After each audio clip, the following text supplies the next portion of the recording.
고민을 대신 결정해 드립니다. 대결남 코너죠. 오늘 주제는 아주 민감할 수 있는 주제입니다. 뭐냐면 외동 아이가 하나 있는데 한 아이를 더 낳아서 둘째를 갖고 싶은 분이 있는 거예요. 근데 이거 하나만 키울까? 아니면 둘을 키울까? 이 고민입니다. 보세요. 자, 제가 운영하는 부동산 트레이닝 캠프, 부트캠프에 올라온 사연입니다. 외동 vs 둘째.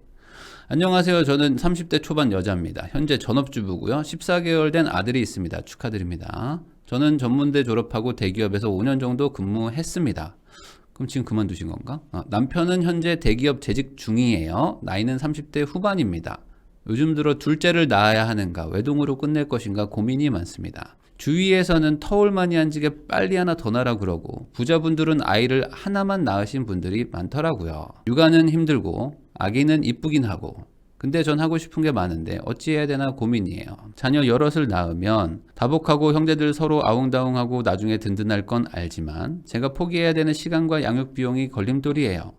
이미 자녀 계획이 끝나신 분들은 제 고민이 하찮아 보일 수 있지만 저는 요즘 최대 고민입니다. 그만두신 것 같죠? 전업주부라고 하시는 거 보니까. 그러니까 그만둔 거는 아마 이 아이 때문이지 않을까 싶어요. 그러니까 이거를 지금 여러분들이 아주 짧은 거지만 많은 걸 유추할 수가 있죠.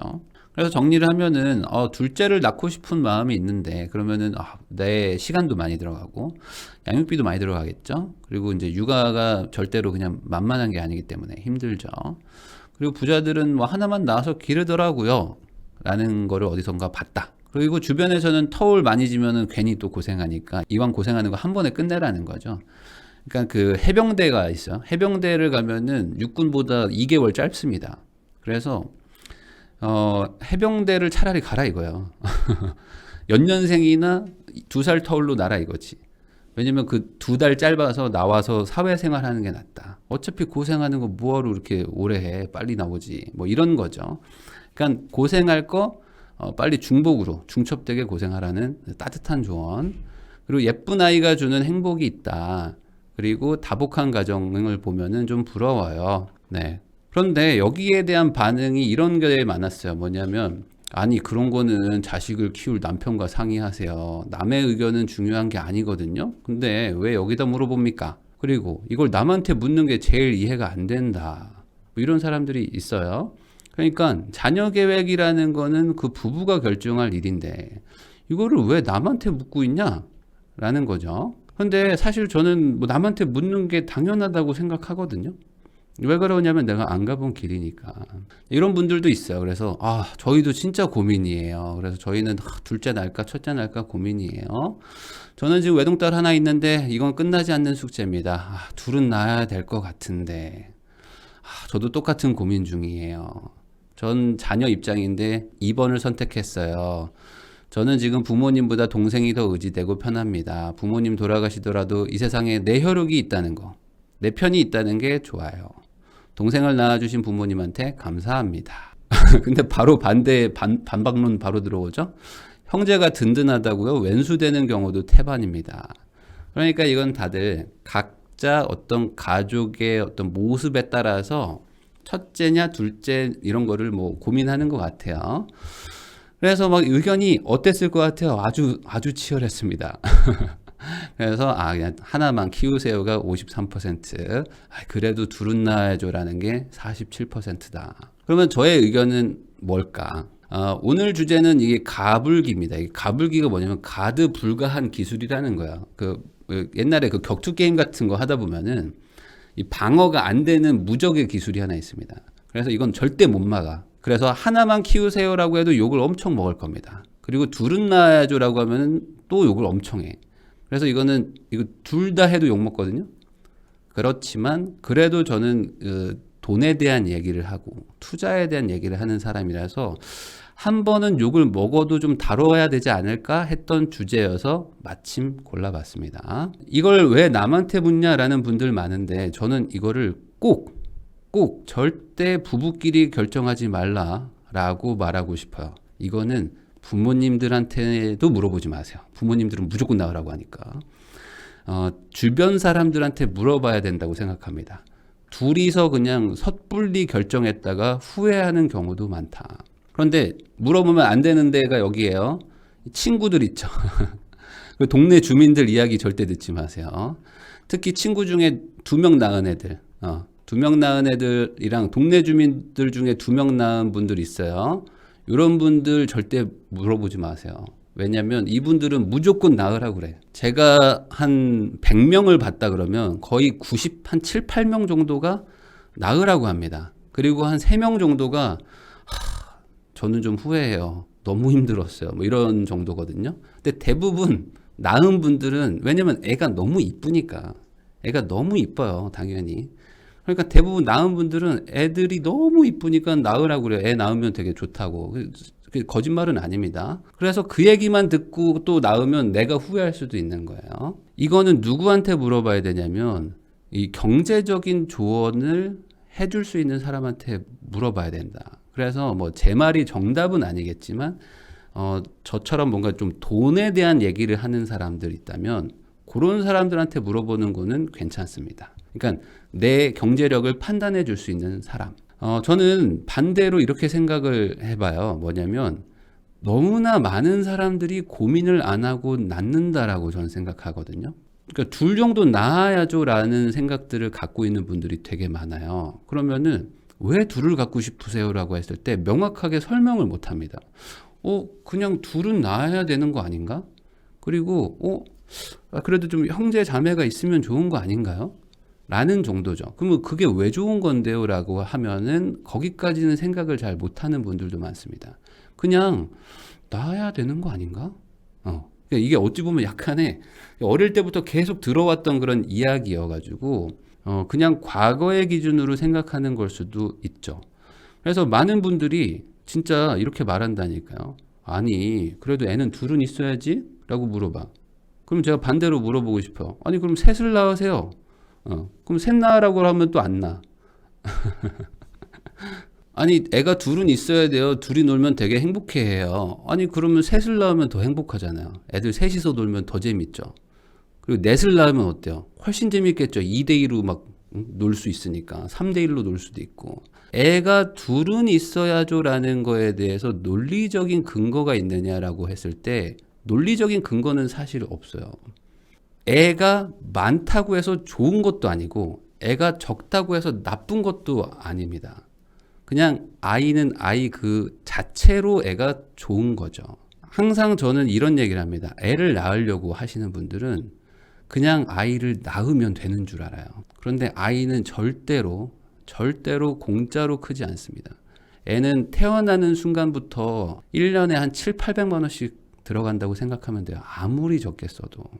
그리고 돈이 많이 들어가기 시작하면은 뭐 1,000만 원, 막 2,000만 원 들어갈 때도 있습니다. 1년에. 아이가 공짜라는 생각을 갖지 말자. 아이는 절대로 적게 들어가지 않고요. 어찌 보면은 나보다도 돈을 더 많이 쓰는 게 아이라는 존재입니다. 그래서 이거는 정답은 없어요, 사실. 정답의 개념이 아닙니다. 하나가 좋아요. 둘이 좋아요. 이게 아니고 선택의 영역입니다. 선택. 그러니까 선택이라는 건 뭐냐면 기준이 있겠죠.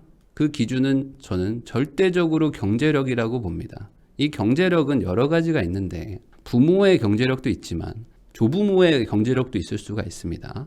결국에는 우리 아이한테 유의미하게 지원해 줄 수 있는 능력이 있느냐를 가지고 한 명 지원해 줄 수 있다. 그러면 한 명 낳는 거고 2명도 가능하다. 그러면 둘을 낳는 거고 셋을 지원해 줄 수 있다. 그러면 셋도 낳는 거예요. 그냥 낳아놓고 알아서 크겠지는 아니다. 근데 많은 분들이 이런 얘기를 합니다. 아니 애 생각보다 그렇게 돈 안 들어요. 그리고 막 그 첫째 애 거 둘째 애가 막 물려받고 그리고 뭐 학교 요즘에 뭐 다 의무교육이고 해가지고 생각보다 안 들고 한 뭐 몇십만 원 안에 다 키울 수 있는데요? 라고 말하는 분들이 있어요. 근데 아이는 10년을 키우는 게 아니라 이제는 30년을 키운다고 생각하고 낳는 거를 좀 고민을 해봐야 됩니다. 애가 이제 20살이 된다고 해서 지 앞가림 하는 그런 나라가 아니거든요. 그런 시절도 아닙니다. 이제는 한 3, 4살 정도 돼야 지 앞가림 하나마나 정도의 나라가 되어버렸어요. 그래서 내가 애를 낳는다면은 얘를 한 30년 키워야 되겠다. 30년. 이렇게 생각을 하세요. 그러니까 경제력에 맞춰서 자녀 계획을 세워야 한다가 사실은 정답이겠죠. 그러면 이분들은 지금 대기업 다니는 남편 1명, 그리고 전업주부인 분이죠. 그러니까 애가 이제 14개월 아들 하나예요. 그럼 얘를 앞으로 30년 키우는데 돈이 얼마가 들까? 그걸 생각을 해보고 그 돈을 내가 충분히 부담할 수 있는가를 따져봐야 되겠죠. 물론 이분이 갑자기 뭐 맞벌이를 다시 하게 돼서 소득이 막 늘어나요. 그리고 사는 곳이 뭐 서울이 아니라 뭐 경기도나 뭐 그 충청도 수도권 외곽 쪽으로 뭐 빠질 수가 있어요. 그래서 집도 뭐 싸게 살 수 있다 상대적으로. 그러면은 또 경제력에 여유가 생기겠죠. 그러면 또 둘을 낳을 수 있는 거예요. 그러니까 경제력이 제일 중요하다. 자, 그러면 한국은 자녀 키우기 좋은 나라일까요, 여러분들? 그러니까 애를 낳으면 결국에 한국인으로 낳을 가능성이 훨씬 높으실 텐데. 그러면 이 아이들은 한국인으로 자라겠죠? 그럼 한국은 자녀를 키우기 좋은 나라일까? 안타깝게도 제가 이제 OECD 통계를 가져왔는데, 자살률이라는 게 있습니다. 그러니까 OECD는 그래도 잘 사는 나라들이죠. 근데 그 잘 사는 나라들 중에서도 OECD 1위가 우리나라입니다. 그러니까 우리나라는 10만 명당 24.6명 정도가 자살을 하는 나라인데, 평균이 10명 정도니까, 그리고 우리나라는 지금 압도적으로 1등을 찍고 있는 나라입니다. 그러니까 우리나라에 물론 자살이라는 게 뭐 우울증 뭐 이런 어떤 심리적인 것도 있겠지만 경제고로 자살하는 분들도 많거든요. 그러니까 뭔가 우리나라는 좀 빡센 나라다라고 생각하셔도 돼요. 뭔가 살기 좀 빡세구나. 그러면 이 자살률이 전체 연령을 가지고 얘기를 하는 건데 청년만 보면 어떨까? 청년도 2위더라고요. 자살률이. 1위가 일본이라는 거를 제가 어디선가 봤습니다. 근데 청년 자살률도 상당히 높아요. 그러니까 우리나라는 청년층들도 너무 힘들어하는 나라고, 그리고 노년층들도 너무 힘들어하는 나라고, 중간에 경제 활동하는 사람들만 그래도 좀 어떻게 살고 있는 나라입니다. 그러니까 자살률 하나로만 볼 수는 없지만 정말 빡세게 사는 나라다. 그리고 제가 가끔씩 설명하지만 노인 빈곤율 있죠? 노인 빈곤율은 OECD에서 1위인데 압도적인 1위입니다. 43%. 그러니까 노인 인구의 약 한 40%, 절반 정도는 빈곤층이에요. 그래서 빈곤층이라는 거는 기본적인 뭐 도시 근로자의 소득의 절반 수준? 그러니까 정말 돈이 없는 분들, 월세 내고 나면은 생활비가 걱정되는 분들을 뭐 빈곤층이라고 보셔도 뭐 크게 무방하진 않은데 43%입니다. 그러니까 우리나라는 노인이 되면 그냥 방치하는 나라지 노인을 챙겨주는 나라가 절대 아니다. 그래서 어쩌겠어요. 이분들이 도저히 답이 없으니까 뭐 극단적인 선택도 하시고, 뭐 병에 걸리면은 막 진짜 극단적인 선택하시고, 뭐 자녀들한테 더 이상 손 벌리기 싫다 해서 그렇게 되는 분들도 정말 많습니다. 그러면 이걸 정리해보면 어때요? 우리나라는 그냥 죽음의 인생 레이스를 달린다고 저는 생각하거든요. 이걸 바꿔야 된다고 생각하지만 현실은 이렇습니다. 그러니까 젊은 세대들은 너무 힘들게 살아요. 그러니까 청년들, 청소년들도 자살률이 높습니다. 우리나라는. 그러니까 아이들을 조지는 거죠, 말 그대로. 우리나라 청소년들이 행복하게 살지 않거든요. 그 만족도가 극도로 낮은 나라입니다. 그러니까 청소년들도 되게 고통스럽게 살고, 청년이 되면은 너무 힘들고, 어떻게 결혼을 하려고 봤더니 답이 안 나오고, 근데 살아요. 어떻게 살아보니까 노인을 봤더니 노인들은 40%가 빈곤층이에요. 그래서 답이 안 나오는데 또 평균 수명은 엄청 높아. 그래서 이게 죽음의 인생 레이스를 달리고 있는 나라라고 저는 생각을 합니다. 그래서 한국은 절대로 살기 좋은 나라는 아니에요. 저도 한국 사람이고 저도 한국을 사랑하지만 한국은 진짜 빡세게 사는 나라고, 내가 잘 정신 똑바로 차리고 살지 않으면 절대 손을 잡아주는 나라가 아니다. 그래서 많은 분들이 그냥 낳아요. 그냥 애를 낳습니다. 둘은 낳아야 될 것 같으니까. 왜냐면 형제가 좀 외로워 보이니까. 그래서 낳잖아요. 그러면은 과거에는 뭐 60년대 70년대에는 알아서 컸어요. 그때는 뭐 워낙 많이 낳기도 했고 그때는 다들 못 살았기 때문에 그냥 뭐 학교만 보내고 뭐 학원 안 보내도 뭐 지들이 알아서 뭐 공부하고 막 했었는데 이제는 안 그런 시대다. 제가 최근에 20대인 분과 어떻게 대화를 좀 하게 된 일이 있었는데 제가 들은 내용은 그냥 세상이 너무 빡세졌구나 라는 느낌밖에 안 들었어요. 제가 이제 40인데 저랑 이제 한 20년 정도 차이 나는 세대는 너무나 저랑 다르게 살았더라고요. 너무나 다르게 살았어요. 그리고 지금은 학벌이 좋다고 해서 취업되는 시장도 아닙니다. 예전에는 저 때만 해도 공대 나오면 그래도 취업했거든요. 근데 지금은 공대 나와도 취업이 안 돼. 뭐 기계과 나와도 취업이 안 되고 딱 진짜 그 컴퓨터 사이언스 이쪽 하는 사람들만 겨우 취업이 되지 답이 안 나오는 세대구나 라는 거를 좀 많이 느꼈거든요. 그러니까 지금 학생이고 청년들이고 다 고통스러운 삶을 살아요. 그리고 이게 바뀔 것이냐? 쉽지 않아 보이죠, 사실 지금. 그래서 지금은 어떻게든 청년 세대를 통과했어요. 힘들어도. 그러면 그때부터는 뭔가 그럼 자립을 하면서 열심히 살 수 있냐? 안 되더라. 그러니까 부모의 어떤 도움이 없이는 자립도 어려울 세대입니다. 지금 세대들은.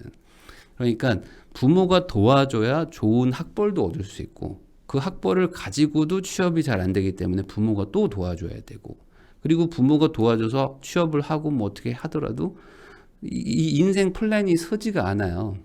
그래서 결국에 이 자립이라는 것도 부모가 도와줄 수밖에 없는 상황이 됐어요.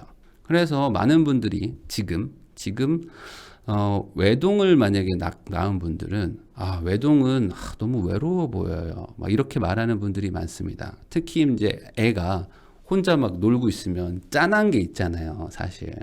그래서 이거 애를 하나 더 낳아야 되나? 라고 생각하는 분들도 있을 거고 반대로 이제 둘이 있는 분들은 이런 얘기를 많이 하시는데 둘이 나이 차이가 얼마 안 나면 둘이서 알아서 이렇게 막 책도 같이 보고 막 장난감도 만들고 뭐 둘이서 막 신나게 놀아. 그러니까 집이 놀이터처럼 되죠. 3명이면 더 재밌게 놀아요. 3명 있는 집들은. 막 완전 애들이 막 즐겁게 살아. 그러니까 내가 봤을 때 이게 저게 애들이 많은 게 맞는 것 같은데 라는 생각이 들 수 있단 말이죠. 근데 저는 여기서 이런 얘기를 하고 싶습니다. 자녀는 10살까지만 크는 게 절대 아니다. 그러니까 10살까지는 사실 형제와 같이 놀고 뭐 이런 것들이 되게 중요할 수도 있는데 10살 정도 넘어가게 되면 보통은 이제 친구들도 많이 만나고 부모가 뭐 굳이 뭐 놀아준다는 개념이 이제 희박해지기 시작합니다. 저도 옛날에 이제 한 3학년, 4학년 때쯤부터는 부모님이 뭐 여행 가자 그러면 싫어했어요. 싫어하고 나 그냥 애들하고 놀 건데 나 이번 주말에 뭐 나 영식이랑 나 이번에 뭐 저기 놀러 가기로 했는데 그냥 엄마 아빠끼리 가면 안 돼? 막 이런 생각이 제가 가끔 들더라고요. 간혹 그 추억이 떠오릅니다. 뭐 어디 간다고 뭐 이번에 뭐 할머니 보러 가야 돼 그러면은 나 이번에 약속 있는데 나 바쁜데 막 이렇게 말했던 기억이 나요. 자녀는 10살까지만 크는 게 아니다. 그래서 많은 분들이 이런 얘기를 합니다. 형제가 주는 기쁨이 있다. 있죠, 당연히. 형제가 주는 어떤 기쁨이 있고 의지가 되는 부분이 분명히 있을 수 있거든요.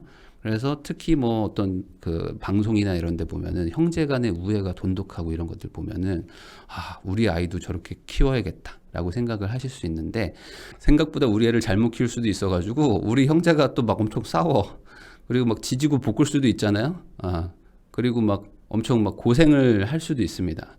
그래서 형제가 있으면 무조건 잘 크는 것도 아니고 외동이면 무조건 엇나가는 것도 아니다. 그래서 모든 건 제 사견입니다. 그리고 제 의견에 동의가 안 되실 수도 있어요. 제가 여러분들한테 뭐 내 말이 맞다라고 말하는 게 아닙니다. 그냥 저의 기준을 말하는 거예요. 저의 기준은 자녀가 목표가 되면 안 된다고 생각합니다.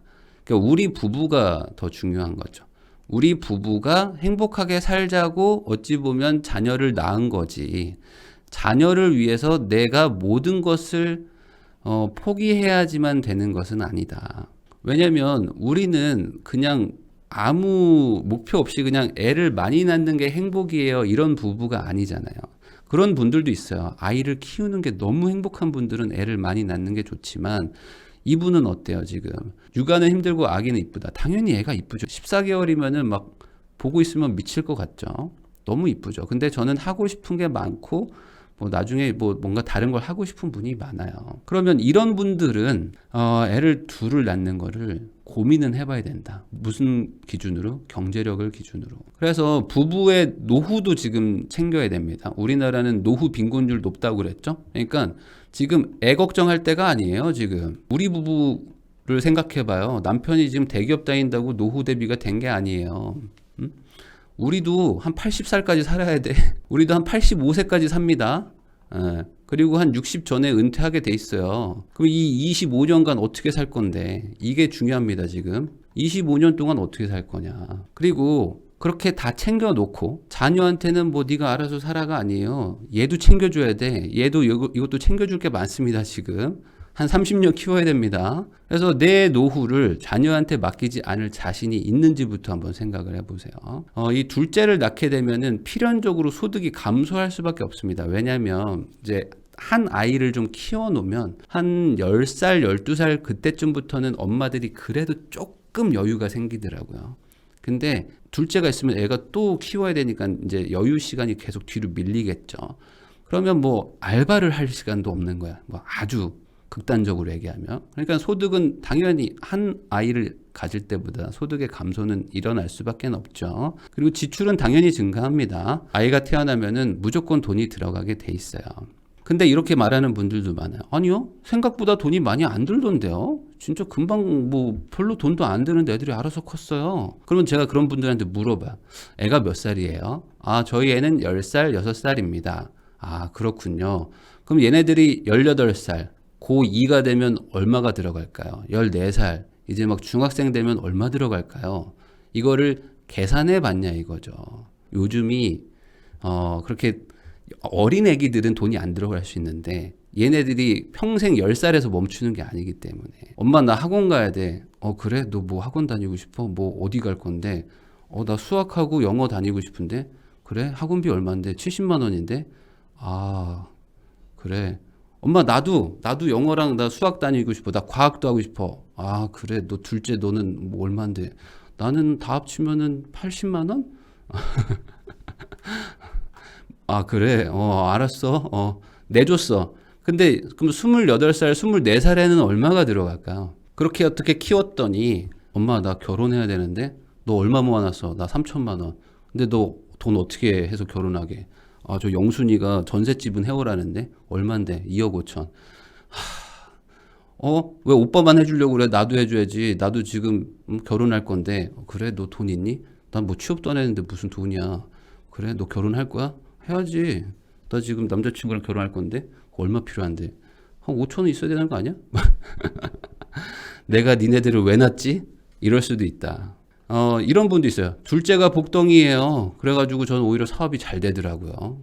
이럴 수도 있습니다. 당연히. 그런데 이런 일은 사실은 뭐 어떤 뭐 샤머니즘 뭐 이런 개념일 수는 있겠지만 둘째가 오히려 경제적으로 도움이 되는 건 없어요. 맞죠? 얘가 뭐 심리적인 안정을 줘서 뭐 부자가 되는 걸 있을 수는 있겠다. 그래도 결국에 자녀는 낳으면 낳을수록 경제적으로 약해질 수밖에 없다는 거는 어쩔 수 없는 사실인 것 같아요. 이걸 극복하고 부자가 되는 분들은 애가 하나였어도 부자가 되지 않았을까. 그래서 자녀가 많아서 부자가 된다라는 거는 틀린 로직이죠. 부자여서 자녀가 많은 거는 이거는 뭐 그럴 수 있는 로직입니다. 그렇기 때문에 요거를 오해하지 않는 게 좋겠다. 그래서 제가 왜 그러면 이렇게까지 얘기를 하느냐. 그러면 도대체 왜 이렇게까지 얘기를 하느냐. 제가 이제 상담 같은 것들을 좀 하잖아요. 그러면 그 자식이 없으면, 그러니까 이 자녀가 없으면 노후 생활이 아예 불가능한 분들이 되게 많아요. 되게 많더라. 그러니까 어떤 딸이나 아들이 거의 부모님의 생계를 책임지고 있는 분들이 많아요. 근데 그런 분들도 자기 인생을 살려고 이제 상담 같은 걸 한단 말이죠. 근데 이런 분들의 문제가 뭐냐면요. 이 자녀가 그러니까 일상생활이 안 돼요. 그러니까 이게 뭐냐면 부모님이기 때문에 뭐 부모님한테 연을 끊으라고 하는 건 말이 안 되잖아요. 근데 부모님이 그냥 노후 대비는 당연히 안 돼 있으시고 생활비도 없으시고요. 그리고 병도 있으세요. 그래서 병원비도 필요해요. 그리고 뭐 통원 치료를 해야 되니까 누가 이렇게 데리고 왔다 갔다 해야 된단 말이죠. 그러니까 이 자녀가 어느 순간 이 부모 봉양을 하는데 거의 모든 시간을 쓰고 있는 거예요. 그러면서 결혼은 포기했어요라는 상담을 제가 꽤 하거든요.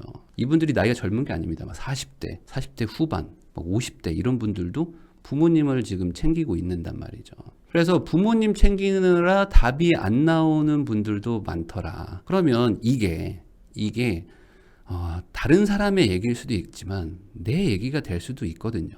아까도 말했죠. 우리나라는 챙겨주는 나라가 아닙니다. 니네가 알아서 살아. 이런 나라죠. 이 내리사랑이라는 단어 있잖아요. 이 내리사랑이라는 건 뭐냐면 아래로 주라는 거예요. 준 다음에 받으라는 게 아니고 내리사랑은 아래로 주는 겁니다. 내가 줬으니까 너도 내놔 라고 하는 게 이 사랑이 아니다.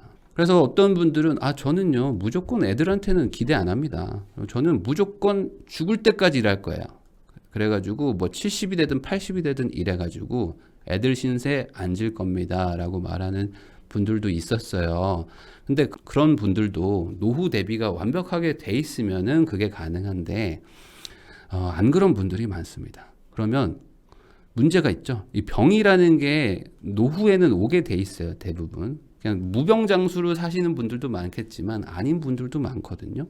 그러면 병은 갑자기 오게 됩니다. 그래서 결국에 자식들이 또 그걸 또 책임지고 또 어떻게 챙기게 돼 있어요. 그러니까 이게 어찌 보면 악순환일 수 있거든요. 그러면 이런 분도 있어요. 근데요, 제가 생각해 보니까 우리 애가 공부를 잘해. 그래가지고 얘가 왠지 공부 잘해가지고 뭐 미국 실리콘밸리 같은 데 가가지고 어떻게 뭐 저기 애플 같은 데 취업하고 막 이러지 않을까요?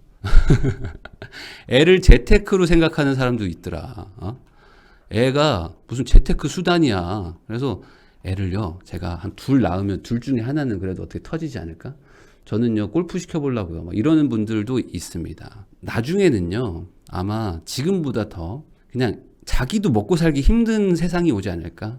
라는 게 조금 더 맞는 선택이지 않을까 싶어요. 앞으로 세상은 더 편해지기는 어려울 것이다. 더 힘든 세상이 올 거예요. 그러니까 내가 우리 애한테 기대를 갖지 말고 줄 수 있는 만큼 주고 나는 나대로 살아야 된다라고 생각하는 게 필요합니다. 애는 10살까지 크는 게 아닙니다. 절대 애는 어린이에서 끝나지 않아요. 30년 키우셔야 됩니다. 그럼 여기까지 오면 이런 분들이 있을 겁니다. 아니, 뭘 저렇게 냉정하게 말해? 가뜩이나 출산율도 떨어지는데 저렇게 얘기해가지고 출산율 더 떨어지게 만드는 거냐? 뭐 지금 반역자다. 이러는 분들도 있을 것 같거든요. 그리고 아니 가족이라는 존재가 돈으로 따질 수 있는 존재예요? 가족이 주는 행복은 돈으로 못 삽니다. 라는 분들도 있을 것 같아요. 근데 저는 그런 분들한테 반문하고 싶습니다. 그렇게 말하는 사람들이 그럼 100만 원 내는 것도 아까워요. 뭐 부모님이나 어떤 일 생겨가지고 요번에 뭐 부모님 병원비 내야 된다라고 하잖아요. 그러면 내가 조금 이번엔 조금 힘들어서 오빠가 좀 돈 좀 내주면 안 돼? 이러는 분들도 많다. 그러니까 남 얘기는 쉽죠. 근데 돈이 없으면 가족도 싸우기 마련입니다. 그러니까 결국에는 모든 것은 다 경제력을 기준으로 판단을 해야 되는 거고, 돈 없어도 행복한 부부들, 가족들도 있지만 돈 때문에 불행해지는 부부들이 훨씬 많기 때문에 이거는 꼭 남한테 물어보고 미리 플랜을 세워놓고 자녀 계획을 하시라. 그래서 결론적으로 내 노후 대비가 돼 있는가, 그리고 나는 확실하게 된다, 걱정이 없다, 무조건 됩니다. 이거는 뭐 저희 부모님이 100억 자산가요? 그럼 나으세요. 저희 뭐 할머니가요, 뭐 저 땅을 뭐 수만 평 가지고 있습니다. 그럼 낳으셔도 되죠. 한 4명 낳아 그러면. 근데 그런 게 아니라면 따져봐야 된다. 얼마 듭니까? 자녀 한 명당 5억은 든다는 연구 결과가 있죠. 이거는 세후 5억이죠. 세후 5억입니다. 세전 5억이 아닙니다. 세금 다 떼고 남은 순수익을 가지고 또 학원비 내고 뭐 하고 있죠. 연말정산 조금 해주지만. 애한테 5억 드는구나. 그럼 2명이면요 10억이겠죠. 저 10억 벌 자신 없는데요. 그러면 어떻게 된다? 이제 조금 고생길이 열립니다. 그리고 내 노후 자금은 또 별도로 빼놓으셔야 돼요. 5억 정도는. 그러니까 이것도 세후죠. 세후로 15억 정도 있으면 이제 아이 둘을 뭐 그래도 이 사회에서 나보단 더 잘 살게 할 수 있겠구나 라고 생각하시고 한번 계획을 짜보라. 그러니까 우리나라가 지금 많은 걸 바꿔야 된다는 거죠. 지금 우리나라는 애를 낳을 수가 없는 나라라는 게 이런 일들 때문인 거예요. 그래서 꼭 돈 철저히 따지시고 자녀 계획하시기를 바랍니다. 아이를 뭐 둘 이상 가지고 계신 분들이 이 방송을 보고 뭐 화가 날 수도 있겠지만 지금이라도 다시 한번 좀 계획을 세워보셔서 우리는 아무 문제 없네. 그럼 행복하게 사시면 되는 거고 뭔가 우리가 좀 문제가 생길 것 같은데 하면은 미리미리 대비를 해야 된다. 막상 돈 들어갈 때가 닥치면은 답이 없어가지고 마이너스 통장 써서 애 학원비 내고 갑자기 집 담보대출 받아서 부모님 병원비 내는 분들도 많다는 거. 그게 소설이 아니고 현실이라는 얘기를 해드리고 싶었습니다.